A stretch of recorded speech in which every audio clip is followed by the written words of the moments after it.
I stirred my latte slowly, watching the foam swirl into delicate patterns while Mom scrolled through her phone with the satisfied expression of someone who'd just accomplished something important. Across the table, my sister Vanessa was doing her usual Sunday brunch performance. Perfectly styled hair, designer sunglasses pushed up on her head, recounting her latest real estate triumph. So the Riverside property closed at $2.8 million, Vanessa said, cutting her avocado toast into precise pieces. The buyers were desperate. Multiple offers, but I convinced them mine was the only serious one. Commission alone was enough to cover my trip to the Maldives next month. That's wonderful, honey, Mom said, barely looking up from her phone. You've always had such a head for business. It's about knowing value, Vanessa continued. Understanding what properties are really worth versus what people think they're worth.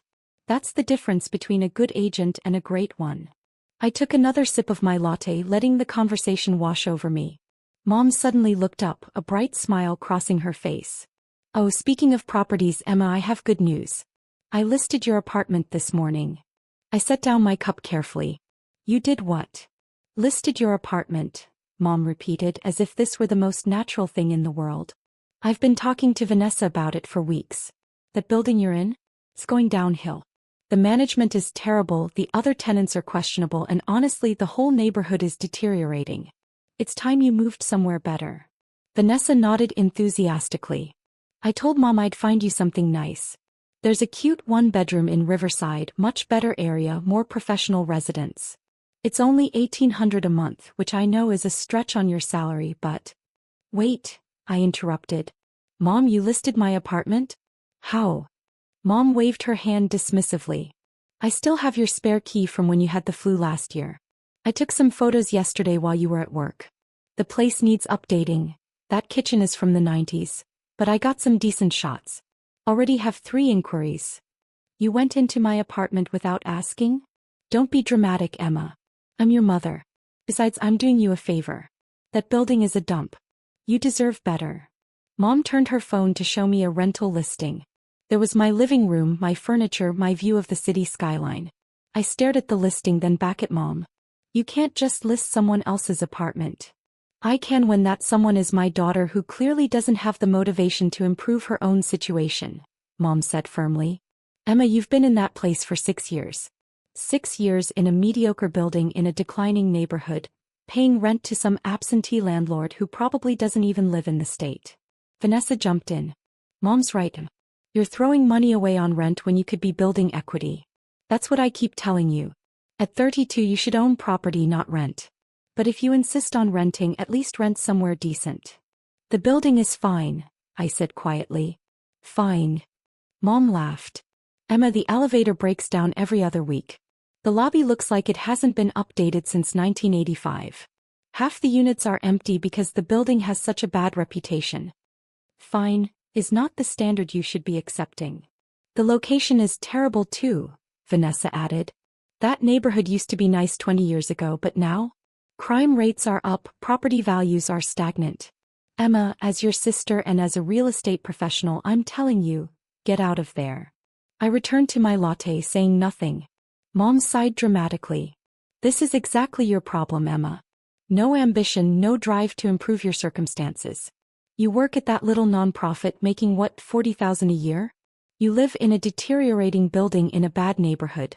You drive a car that's older than some of my clients' children. When are you going to want more for yourself? I'm content where I am, I said. Content, Vanessa repeated, making it sound like a disease. Emma, content is what people say when they've given up. I'm not content, I'm thriving. I drive a BMW, I live in a luxury condo in the best part of the city, I travel internationally 4 times a year. That's not content, that's success. Your sister works hard for that success, Mom added. 80-hour weeks sometimes, always networking, always pushing.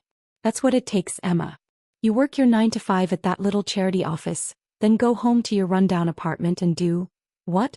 Watch Netflix. I keep busy, I said. Doing what? Mom challenged. You're not in a relationship, you don't go out much, you don't travel. What are you doing with your life? Before I could respond, Vanessa's phone rang. She glanced at the screen and rolled her eyes. Ugh, it's probably the Morrison deal. I need to take this. She stood up, walking a few steps away. Hello, yes, I've been waiting for your call about the counteroffer. Mom turned her full attention back to me. Emma, I'm serious about this. You need to move. I've already scheduled showings for your apartment next weekend. 3 different potential tenants. You can't show my apartment to strangers. I can and I will, Mom said firmly. Someone needs to push you out of that comfort zone. Once you have committed tenants ready to move in, you'll have no choice but to find somewhere better. Sometimes tough love is necessary. Mom, this is not your decision to make. You're my daughter. Your well-being is absolutely my decision. Mom leaned forward. Do you know what it's like telling my friends that my daughter lives in that building? In that neighborhood? They look at me with pity, Emma. Pity. Because their daughters are lawyers and doctors and executives, living in beautiful homes, and mine is working at a nonprofit and renting in a slum. It's not a slum. It's close enough, Mom snapped. The building is half empty. The management is incompetent. The neighborhood is in decline. You can defend it all you want, but facts are facts. Vanessa returned, sliding back into her seat. Crisis averted. The buyers accepted my counteroffer. That's another $60,000 in commission. He picked up her mimosa. What did I miss? I was just explaining to Emma why she needs to move, Mom said. Oh, absolutely, Vanessa agreed. Emma, I've been in real estate for 8 years. I know properties. That building you're in? It's a disaster waiting to happen. Structural issues, management problems, bad tenant mix. You need to get out before something serious happens. What do you know about the building's structure? I asked. I know it's old, poorly maintained, and the owner clearly doesn't care, Vanessa said. Absentee landlords are the worst. They collect rent and do nothing to maintain or improve the property. It's irresponsible. You've met the owner? I asked. Don't need to, Vanessa said confidently. The state of that building tells me everything. No owner who cares would let a property deteriorate like that. Probably some investment group that bought it decades ago and forgot about it. Mom nodded. Exactly. Which is why I'm taking action. Emma, I've hired a moving company for the first weekend of next month. Vanessa found you that nice place in Riverside. We're making this happen. Without asking me? Because if I ask, you'll say no, Mom said. You'll come up with excuses about why that horrible apartment is fine, and why you don't need to move. So I'm not asking. I'm telling you. This is happening. I set down my latte and pulled out my phone. Excuse me, I need to make a call. To who? Mom asked. Work, I said simply, standing up and walking toward the restaurant's entrance. Behind me, I heard Vanessa say, she's probably calling that nonprofit to take on extra hours. Emma would rather work for pennies than accept help improving her life. I stepped outside into the cool morning air and dialed Thomas Green, the property manager for my building. He answered on the second ring. Miss Chen, good morning. What can I do for you? Thomas, have you received any calls about a rental listing for the penthouse? There was a pause. As a matter of fact, yes. About an hour ago. A woman claiming to have access to your unit called to schedule viewings. She said she's listing it for rent. I told her that wasn't possible since you own the unit, and the entire building, but she insisted she had the right to list it. She became quite agitated when I tried to explain. I was actually about to call you. What's her number? She called from. He rattled off Mom's cell number. That's my mother. Another pause, longer this time. Your mother is trying to rent out your penthouse. Apparently. She doesn't know I own the building. Ah. Thomas's voice carried a mixture of amusement and concern. Miss Chen, what would you like me to do? Call her back. Ask her why she's listing the owner's property. With pleasure. Should I mention you're the owner? Not yet. Just see how she responds. Consider it done. I ended the call and returned to the table. Mom and Vanessa were deep in discussion about rental rates and neighborhood demographics. At least $1,800, possibly $2,000 depending on the tenant's credit, Vanessa was saying. The unit itself is decent even if the building is terrible. Someone will take it. I slid back into my seat. So you've scheduled viewings? Next Saturday, Mom confirmed. 2 in the morning, 1 in the afternoon. Vanessa will handle them professionally. She's got a good eye for quality tenants. I'll screen them carefully, Vanessa assured me. Make sure whoever takes over your lease is responsible. Though honestly, Emma, anyone would be an improvement over you wasting space in a penthouse unit. I blinked. Wasting space. You live alone in a 2-bedroom, Vanessa said. That's inefficient. A family could use that space. Or a professional couple. You don't need 2 bedrooms. The 2nd bedroom is my office. You work at a nonprofit, Mom said. What kind of work could you possibly need a home office for? Organizing charity bake sales. Before I could respond, Mom's phone rang. She glanced at the screen and frowned. Unknown number. Probably spam. She let it ring through to voicemail. It rang again immediately. Persistent spam, Vanessa commented. Mom answered with an irritated, hello? I watched her face carefully as she listened. Yes, this is she. What? No, I have every right to list that apartment. I'm the tenant's mother, and what do you mean I can't list it? Mom's voice was rising. Young man, I don't think you understand. My daughter has been renting there for 6 years. I have her spare key and her permission. She fell silent, listening. Her face went from annoyed to confused to pale. That can't be right. There must be some mistake. The owner is. You're saying the owner lives in the building? Which unit? Another pause. Mom's eyes widened. The penthouse? That's my daughter's. What do you mean she is the owner? That's impossible. Emma works at a nonprofit. She makes barely enough to. No, she doesn't own, you're certain? Vanessa was watching Mom with growing concern. Mom? What's wrong? Mom held up one finger, still listening to the phone. I see. And the entire building? All 48 units? For how long? 6 years. But she never. I don't understand. I sipped my latte calmly. Yes, I apologize for the confusion. No, I won't be scheduling any viewings. Yes, I understand. Thank you for clarifying. Mom lowered the phone slowly, staring at me with an expression I'd never seen before. What was that about? Vanessa demanded. Mom's voice came out barely above a whisper. That was the property manager. He says Emma owns the building. The table went silent. Vanessa laughed. That's ridiculous. Emma barely makes $40,000 a year. How could she possibly own a 48-unit building in the city? That's what I said, Mom agreed, but her eyes stayed fixed on me. Emma? What is he talking about? I set down my lot. I own the building. You own. Vanessa shook her head. Oh, that's not possible. Do you have any idea what a building like that is worth? Even in that declining neighborhood, you're talking millions. 7.3 million, I said quietly. That's what I paid for it 6 years ago.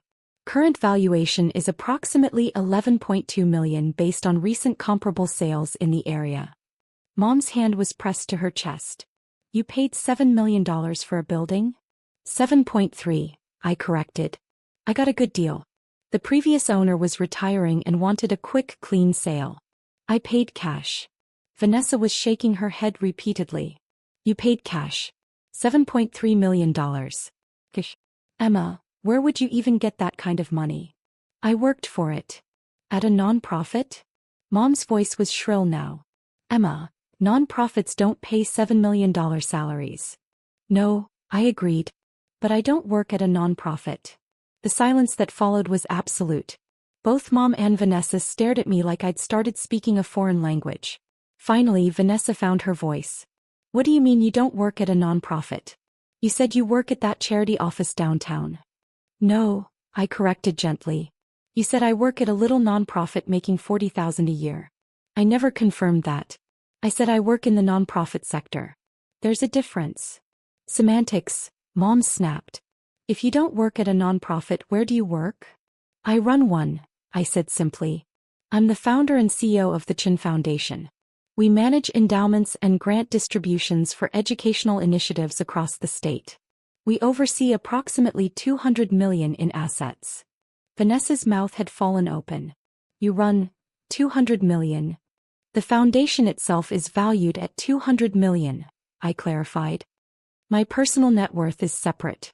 Though obviously there's some overlap in terms of investment strategies and... Your personal net worth, Mom interrupted. Emma, what is your personal net worth? I paused, calculating mentally. As of last quarter's valuations, including real estate holdings, investment portfolios, and liquid assets, approximately 18 million. Though it fluctuates with the market. The color had completely drained from Mom's face. $18 million. Approximately, I repeated. Vanessa was scrolling frantically through her phone. Chin Foundation. Oh my God. Emma, there are articles about you. Forbes, Business Journal, Philanthropy Today. They're calling you one of the most influential nonprofit leaders in the state. There's a photo of you at some gala with the governor. That was a fundraiser for education reform, I said. The governor was the keynote speaker. You're wearing a ball gown and talking to the governor, Vanessa said, her voice hollow. And you never mentioned this? You never asked what I actually did, I pointed out. Every time I tried to talk about my work, you changed the subject or made assumptions. Mom was still processing. The building. Your apartment. You own the entire building. Yes. 48 units total. 36 are currently occupied. I've been slowly renovating the empty units. That's why the building seems half empty. I'm doing major upgrades before re-renting them at market rate. The elevator that's always breaking, Vanessa said slowly. That's being completely replaced, I finished. We're installing a modern system next month. The current one is 40 years old and beyond repair. The building has been operational with the service elevator during the upgrade process. The lobby that looks outdated, Mom added weakly, is being renovated starting next week, I confirmed. Complete redesign. Marble floors, new lighting, modernized security systems, updated mailroom. The architect's renderings are beautiful. Vanessa was still scrolling through her phone. The declining neighborhood? Emma, I'm looking at property values. That area has appreciated 18% in the last 3 years. It's one of the fastest growing neighborhoods in the city. I know, I said. That's why I bought there 6 years ago. I saw the potential before everyone else did. The new transit station, the commercial development, the young professional demographic moving in. It was obvious the area would boom. Obvious, Vanessa repeated faintly. Mom's hands were shaking. The things I said. About your building being a dump. About the management being terrible. The management works for me, I said. Thomas Green is excellent. He's implemented every upgrade I've requested, stays under budget and maintains high tenant satisfaction. The building's reputation issue you mentioned? That was deliberate. I kept it low profile during renovations to avoid driving up property taxes before the work was complete. You kept it low profile, Mom echoed. The empty units aren't because of a bad reputation, I explained. They're empty because I'm upgrading them. New appliances, modern bathrooms, refinished floors, updated electrical and plumbing. Each unit takes about 6 weeks to complete. I'm doing them in phases to maintain cash flow from occupied units while improving the property value. Vanessa set down her phone with a trembling hand. You're doing a phased renovation of a 48-unit building while managing a $200 million foundation? The renovation is mostly managed by contractors and Thomas, I said. I just make final decisions on design elements and approve budgets. The foundation takes up more of my time. Grant reviews, donor meetings, program oversight, financial planning. The cute one-bedroom in Riverside for $1,800 a month, Mom said slowly, that you wanted me to move into. Would have been a significant downgrade, I confirmed. My penthouse is 2,800 square feet. 2 bedrooms, 2.5 baths, private terrace, floor-to-ceiling windows with city views. Market rent would be about $5,000 a month. Though I don't pay rent obviously since I own it. $5,000 a month, Vanessa whispered. That's actually conservative, I said. Comparable penthouses in the area are going for $5,500 to $6,000. But I prefer to keep my building's rates slightly below market to maintain good long-term tenants. Higher retention, less turnover, more stable income. Mom was still shaking her head. But you drive that old car. You dress so plainly. You never go anywhere or do anything. How could you have $18 million and live like I don't need to prove my wealth to anyone? I suggested. Mom, I drive a reliable car because I don't need a status symbol. I dress comfortably because I'm usually in meetings with nonprofit directors and grant recipients who are trying to do important work with limited resources. Showing up in designer clothes would be tone deaf. And I travel constantly for the foundation. I've been to 12 states in the last 3 months reviewing programs and meeting with partners. 12 states, Vanessa said numbly. The foundation operates across the region, I explained. We fund educational initiatives in underserved communities, scholarship programs, teacher training, infrastructure improvements for schools. I visit the programs regularly to assess impact and maintain relationships with our partners. You never mentioned any of this, Mom said. You never asked, I replied simply. Every family gathering, you and Vanessa talked about real estate deals and commissions and vacation plans.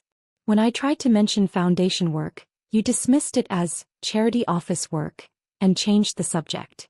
Vanessa was reading from her phone again. There's an article here from last year. Emma Chin, the quiet philanthropist reshaping education funding. It says you've distributed over $50 million in grants in just 5 years. $63 million as of last quarter, I corrected. We had a very successful year. The article says you personally contributed $10 million to seed the foundation's endowment. $12 million actually, I said. But who's counting? Mom's voice was barely audible. Where did you get $12 million to start a foundation? I made it, I said simply. I worked in venture capital after college. Got in early with 3 tech startups that went public. My equity positions were worth about $28 million when I cashed out. I used 12 to fund the foundation, 7.3 to buy the building and invested the rest. That portfolio has grown to about $8 million now, plus the building's appreciated value. Venture capital, Vanessa repeated. You worked in venture capital? For 6 years after college. I was good at identifying promising startups. My success rate for exits was significantly above industry average. I took another sip of my now cold latte. But I wanted to do something more meaningful than just making rich people richer. So I founded the Chin Foundation and bought the building to provide stable income while I built the nonprofit. Mom's phone was still in her hand, forgotten. You've been a multimillionaire for 6 years and you never told us? You never asked about my life, I said. You made assumptions based on how I dress and what I drive and where I live. You decided I was a failure without ever bothering to learn what I actually do. We didn't think you were a failure, Mom protested weakly. Yes, you did, I said calmly. Every family gathering you've compared me to Vanessa. Her sales numbers, her luxury condo, her BMW, her international trips. You've pitted me for my little nonprofit job and my rundown apartment.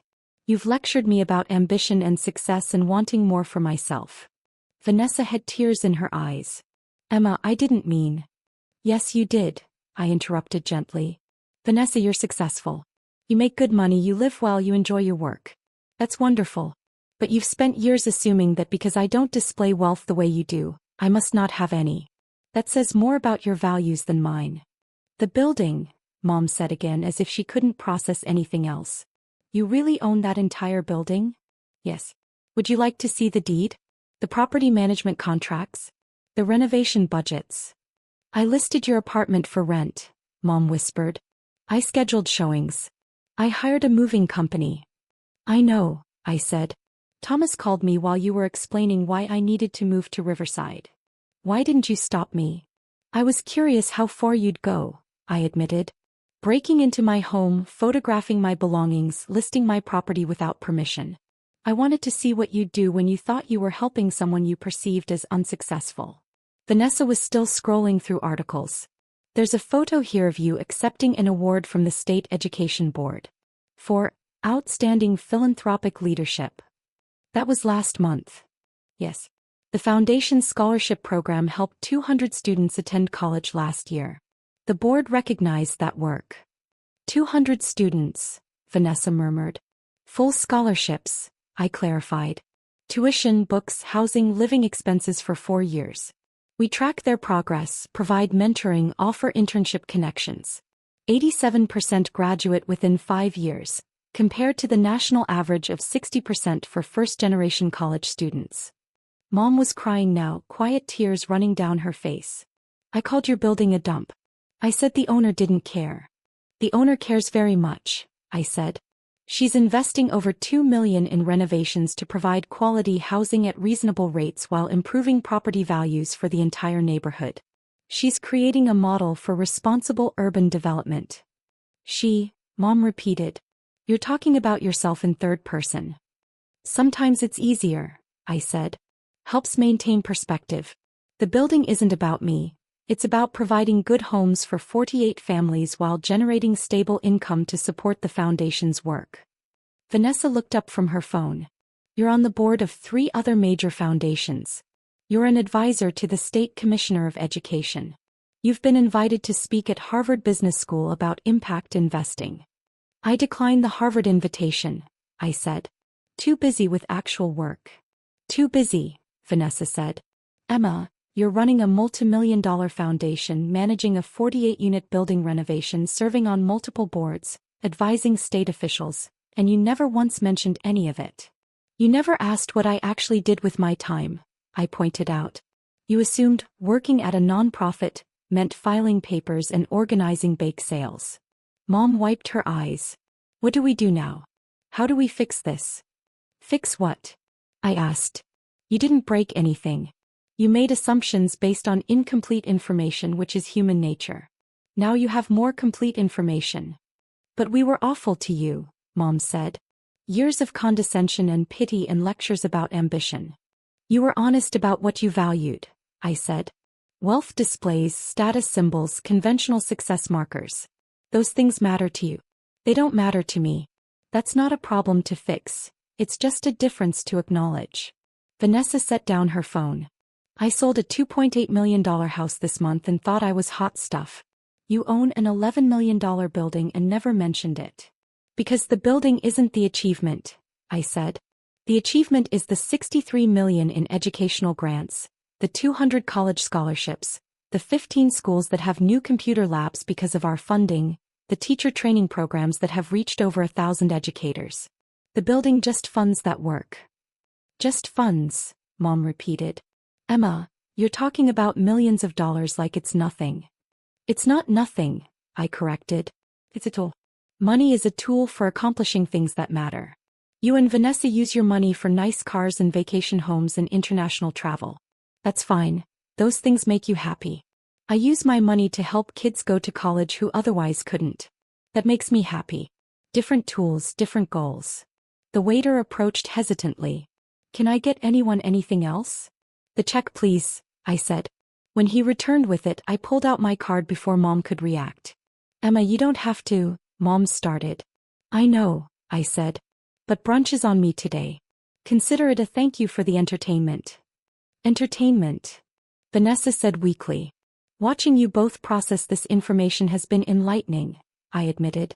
Your faces when Thomas called, when you started finding articles, when the numbers started making sense. Very entertaining. Mom was shaking her head. How can you joke about this? Because it's not a tragedy, Mom. It's just information you didn't have before. You thought I was unsuccessful and felt sorry for me. Now you know I'm successful and feel, what? Ashamed? Confused? Impressed? All of those, Mom admitted. Don't be ashamed, I said. You loved me when you thought I was poor. That's actually more valuable than loving me now that you know I'm not. We didn't just love you, Vanessa said quietly. We pitied you. We judged you. We tried to fix you when you weren't broken. True, I agreed. But now you know better. So moving forward, maybe ask questions instead of making assumptions. Maybe consider that success doesn't always look like luxury cars and designer handbags. Maybe remember that some people prefer quiet impact over visible wealth. The waiter returned with my card. I signed the receipt, adding a generous tip. The server had been excellent despite the emotional chaos at our table. Mom watched me sign. What happens now? With our relationship. Same as always, I said. We have brunch, we talk, we maintain a relationship. The only difference is you have more context for my life choices. But I listed your apartment, Mom said. I broke into your home and tried to rent it out from under you. You used your spare key to photograph a property you thought I was renting, planning to help me move somewhere you thought was better, I corrected. Your methods were questionable, but your intentions were good. You wanted to help someone you thought was struggling. You weren't struggling. No, I agreed. But you thought I was and you tried to help. That's actually sweet in a deeply misguided, boundary-violating way. Vanessa let out a sound between a laugh and a sob. You're being way too nice about this. What's the alternative? I asked. Hold a grudge? Cut you off? Make you feel terrible? What would that accomplish? You made mistakes based on incomplete information. Now you have complete information. Learn from it and move forward. Mom reached across the table and took my hand. I'm proud of you, Emma. So incredibly proud. The foundation, the scholarships, the work you're doing. It's remarkable. Thank you, I said. But I'm also ashamed that I didn't know, Mom continued. That I never asked, never looked deeper, never bothered to learn what you were actually accomplishing. I was so focused on comparing you to Vanessa that I missed everything important about your life. Vanessa's accomplishments are important too, I said. She helps families find homes, navigates complex transactions, provides expertise people need. That matters. We just have different definitions of success. Vanessa was crying openly now. I called your building a dump. I said the owner was irresponsible. Emma, you're the owner and you're investing millions in renovations. I'm supposedly a real estate expert and I completely missed what you were doing. You missed it because I wanted you to miss it, I said gently. I kept the renovations low profile deliberately. No marketing, no press, no announcements. Just quiet, steady improvement. That was strategic, not accidental. Strategic, Vanessa repeated. Emma, you're playing chess while I'm playing checkers. Different games require different strategies, I said.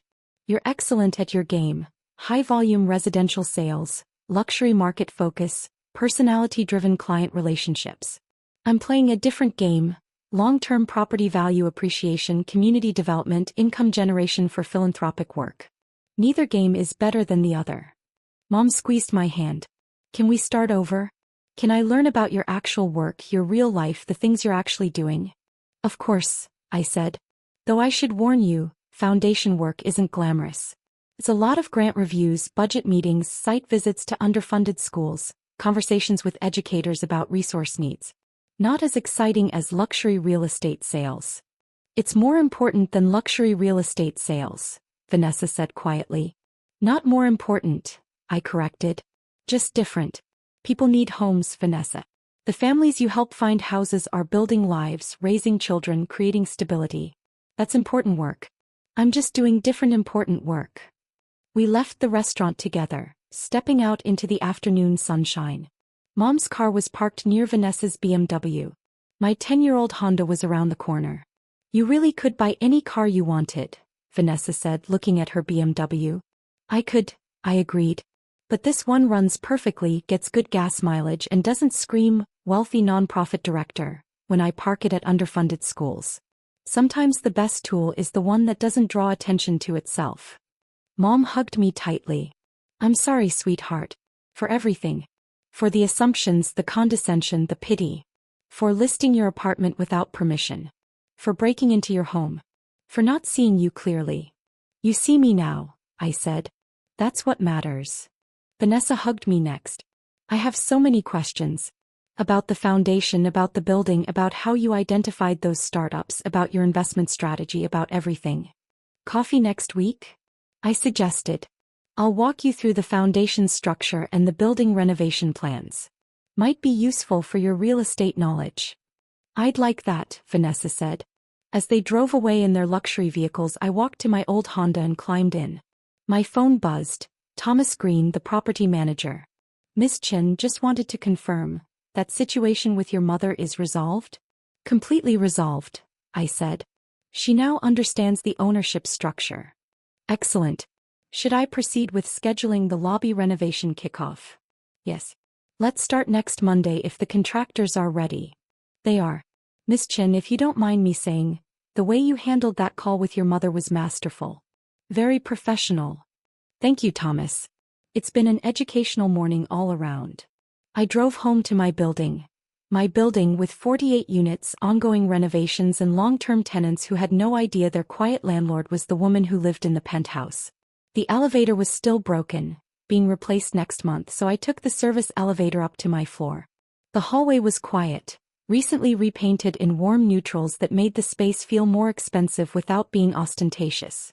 My penthouse was exactly as Mom had photographed it: comfortable furniture, well-used kitchen, city views through floor-to-ceiling windows, and a second bedroom converted into an office where I managed foundation work and building operations.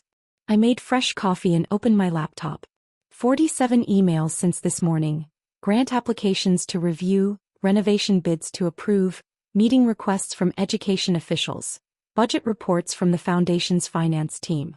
This was my real life.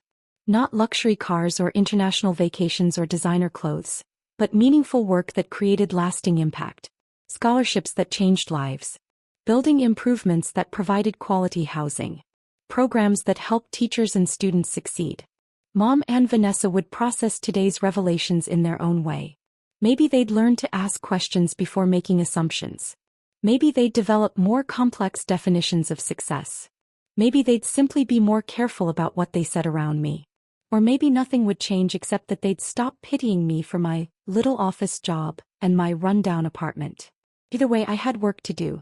200 million in foundation assets didn't manage themselves, and 48 apartments weren't going to renovate themselves. Success wasn't about proving anything to anyone. It was about doing work that mattered, creating impact that lasted, and measuring achievement by lives changed rather than possessions acquired. Mom had listed my apartment thinking she was helping someone who needed rescuing. What she discovered instead was that some people don't need rescuing. They need to be seen clearly, asked genuine questions, and trusted to know what success looks like for themselves. I sipped my coffee and returned to my grant reviews, content in the knowledge that $18 million and $63 million in educational funding meant more to me than any luxury car or vacation home ever would.